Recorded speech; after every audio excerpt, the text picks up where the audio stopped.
الشوط الأول من مباراة الزمالك وفاركو بتنتهي بنتيجة 0-0. تعالوا مع بعض كده نستعرض ايه سبب تعادل الزمالك. أولا يا جماعة الزمالك مش عارف يخلق ولا فرصة على المرمى باستثناء الكرة اللي اتلعبت من اخوان ألفينا ده الدباغ وطلعها بره. هي دي الكورة.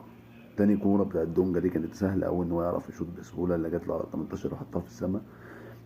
الزمالك متعادل لعدة أسباب، إن الراجل مقعد من تاج الباك الشمال الهجومي اللي أكتر من فتوح اللي ناسي الكورة، اللعيب الجامد اللي يقدر يعمل ثنائيه مع شيكو بنزا مقعده بره مش عارف ليه، ومقعد محمد شحاته وبيلاعب دونجا برضه مش عارف ليه يعني بصراحه.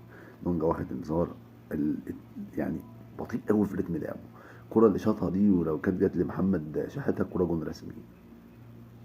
وجهة نظري يعني الزمالك محتاج التغيير الاول يبقى دونجا وينزل محمد شحاته وينزل بنتايج ولاعب ناصر ماهر مكان الدباغ ده. مش لازم يعني عشان الاهلي جاب وسام ونجح فانت تقول جبنا الدباغ اللي رفضكم احسن من وسام. يا جماعه مش شرط، مش شرط يعني، مش شرط. وان شاء الله يعني نشوف شوط تاني كويس. سلام.